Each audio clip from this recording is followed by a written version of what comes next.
ഇന്ന് ഞങ്ങൾ വെള്ള ഡ്രസ്സൊക്കെ ഇട്ടിട്ടാണ് കേട്ടോ. അത് കണ്ടപ്പോഴേ മനസ്സിലായിട്ടുണ്ടാവുമല്ലോ, ഇന്ന് നമ്മുടെ 80ാമത്തെ സ്വാതന്ത്ര്യ ദിനമാണല്ലേ. അതിൻ്റെ ഭാഗമായിട്ട് രാരുവിൻ്റെ അംഗനവാടിയിൽ പരിപാടികളൊക്കെ ഉണ്ട്. അതിനായിട്ട് ടീച്ചർ വെള്ള ഡ്രസ്സ് ഉള്ളവരൊക്കെ വെള്ള ഡ്രസ്സ് ഇട്ടിട്ട് വരാൻ, കുട്ടികളോട് എന്തായാലും നിർബന്ധമായിട്ടും വെള്ള ഡ്രസ്സ് ഇട്ടിട്ട് വരാൻ പറഞ്ഞിട്ടുണ്ടായിരുന്നു. രാരുവിന് മാത്രം വെള്ള ഡ്രസ്സ് ഇല്ലാത്തതുകൊണ്ട് പുതിയത് മേടിച്ചു. എൻ്റെ ഉള്ളത് ഞാൻ ഇട്ടിട്ട് അഡ്ജസ്റ്റ് ചെയ്തു കേട്ടോ. പിന്നെ ഞങ്ങൾ തൊഴിലുറപ്പുകാരുടെ ഫോട്ടോ ഒക്കെ എടുത്തതിന് ശേഷം, അതായത് അറ്റൻഡൻസ് ഒക്കെ എടുത്തതിന് ശേഷമാണ് ഞാനും രാരും കൂടി വളഞ്ഞു ചുറ്റിയിട്ടാണ് പോകുന്നത്. അതുകൊണ്ട് നേരം വൈകുമെന്നാണ് വിചാരിച്ചതെങ്കിലും നേരത്തെ എത്തിയിട്ടുണ്ടായിരുന്നു കേട്ടോ. പരിപാടി തുടങ്ങാൻ കുറച്ച് വൈകിയിട്ടുണ്ടായിരുന്നു. പിന്നെ ഞാൻ വരച്ച ചാർട്ടാണ് അവിടെ ഒട്ടിച്ച് വെച്ചിരിക്കുന്നത്. ഇന്നാണ് അത് കൊടുക്കാൻ പറ്റിയത്. കാരണം അവന് ജലദോഷമൊക്കെ ആയതുകൊണ്ട് 3-4 ദിവസമായിട്ട് ലീവായിരുന്നു കേട്ടോ. പിന്നെ അവിടെ പരിപാടിയൊക്കെ തുടങ്ങി നമ്മുടെ വാർഡ് മെമ്പർ തന്നെയാണ് പ്രസിഡന്റ്. അതുകൊണ്ടാണ് നേരം വൈകിയ പരിപാടി തുടങ്ങാൻ. അങ്ങനെ നമ്മുടെ അംഗനവാടിയത്തെ പരിപാടിക്ക് ഭംഗിയായിട്ട് കഴിഞ്ഞു. അവസാനം ഞങ്ങൾക്ക് പായസവും മിഠായിയൊക്കെ കിട്ടിയിട്ടുണ്ടായിരുന്നു. പിന്നെ ഞങ്ങൾ അതൊക്കെ കഴിച്ചതിന് ശേഷം തിരിച്ച് വീട്ടിലേക്ക് പോന്നു. എനിക്ക് കുറച്ച് പണികളൊക്കെ ഉണ്ടായിരുന്നു. രാരും അതിൻ്റെ ഇടയിൽ ഒന്ന് ഉറങ്ങിയിട്ടുണ്ടായിരുന്നു. രാരും ഇന്നലെ ഇന്നും ചുമ കാരണം ഉറങ്ങാനായിട്ട് അവന് പറ്റിയിട്ടുണ്ടായിരുന്നില്ല. അതുകൊണ്ട് പിന്നെ ഞാൻ വിളിക്കാനും നിന്നില്ല. പിന്നെ ഞങ്ങൾ ഉച്ചയ്ക്ക്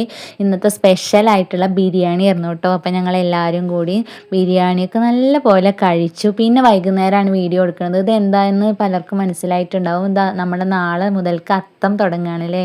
അത്തപ്പൂക്കൾ ഇടാൻ വേണ്ടിയിട്ട് മണ്ണുകൊണ്ട് ഇങ്ങനെ സെറ്റ് ചെയ്യാട്ടോ, ടയറൊക്കെ വെച്ചിട്ട്. ഇത് എപ്പോഴൊന്നും ഞങ്ങൾ ചെയ്യാറില്ല. ഈ പ്രാവശ്യം ഒന്ന് തോന്നി, അല്ലെങ്കിൽ തോന്നുമ്പോൾ മാത്രമാണ് ചെയ്യാറുള്ളൂ. അല്ലെങ്കിൽ ഞങ്ങൾ വെറുതെ ചാണകം തേച്ചതിന് ശേഷം വട്ടത്തിൽ റൗണ്ടിൽ തേച്ചതിന് ശേഷം പൂവിടുക ചെയ്യുള്ളൂ കേട്ടോ. അപ്പോൾ നാളെ മുതൽക്ക് അത്തപ്പൂക്കളം സീരീസ് പോലെ സ്റ്റാർട്ട് ചെയ്യണം എന്നാണ്. അതും വലിയ ഓവറായിട്ടൊന്നുമല്ല കേട്ടോ. വീട്ടിൽ കിട്ടണ പൂവ് ഇപ്രാവശ്യം ഭയങ്കര കുറവാണ് പൂവൊക്കെ. കാരണം എത്ര ചെടിയോട് വെച്ച് പിടിപ്പിച്ചാലും പൂവൊന്നും ആയിട്ടൊന്നുമില്ല. അപ്പോൾ ഉള്ളത് വെച്ചിടുന്ന പോലെ കാണിക്കാം. നാളെ മുതൽക്ക് നമ്മുടെ വീഡിയോ അതായിരിക്കും. അപ്പം ഇന്നത്തെ വിശേഷം അത്രയൊക്കെ ഉള്ളൂ കേട്ടോ. ബൈ.